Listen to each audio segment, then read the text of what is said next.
মাধ্যমিক পরীক্ষার্থীদের জন্য ফ্রি টোটো পরিষেবা। মাধ্যমিক পরীক্ষার্থীদের জন্য নব উদ্যোগ গ্রহণ করলো এক স্বেচ্ছাসেবী সংগঠন। রাজ্যে আজ থেকে শুরু হলো মধ্যশিক্ষা পর্ষদের মাধ্যমিক পরীক্ষা। জীবনের প্রথম ধাপের বড় পরীক্ষায় বসলো ছাত্রছাত্রীরা। ভারত বাংলাদেশ সীমান্ত এলাকায় গ্রামাঞ্চলের যাতায়াতের ব্যবস্থার ঘাটতি মেটাতে সঠিক সময় পরীক্ষা কেন্দ্রে পৌঁছতেই চালু করা হলো ফ্রি টোটো পরিষেবা।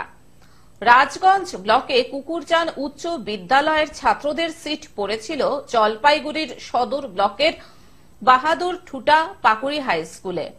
গ্রিন জলপাইগুড়ি স্বেচ্ছাসেবী সংস্থার আর্থিক সহযোগিতায় কুকুরজান এলাকার কন্যাশ্রী প্রাপক তথা গ্রিন জলপাইগুড়ি স্বেচ্ছাসেবী সংগঠনের কনিষ্ঠ সদস্যা সনেকা রায়ের তত্ত্বাবধানে দীর্ঘ 9 কিলোমিটার ফ্রি পরিষেবা পেয়ে ছাত্ররাও আপ্লুত। সঠিক সময়ে যাতে পরীক্ষায় পৌঁছাতে পারে সেই জন্য এই ব্যবস্থা নেওয়া হয়েছে।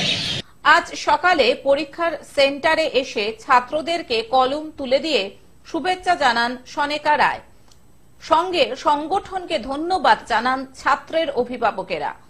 ভালোই লাগছে যে গরিব দুঃখীরা ভালোভাবে পরীক্ষা দিতে যাচ্ছে, আর গরিব মানুষেরা পড়াশোনা করতেছে, দূরে পরীক্ষা করছে, যাইতে পারতেছে না। সরকারের এরকম একটা সুযোগ সুবিধা ভালো হচ্ছে। জলপাইগুড়ি থেকে সায়ন সেনের রিপোর্ট, গ্লোব নিউজ। এখন থেকে গ্লোব টিভি দেখুন আপনার স্মার্টফোনেও। গুগল প্লে স্টোর অথবা অ্যাপল স্টোর থেকে ডাউনলোড করুন গ্লোব টিভি লাইভ অ্যাপ। এছাড়াও জিও টিভি অ্যাপ থেকেও দেখুন গ্লোব টিভি লাইভ।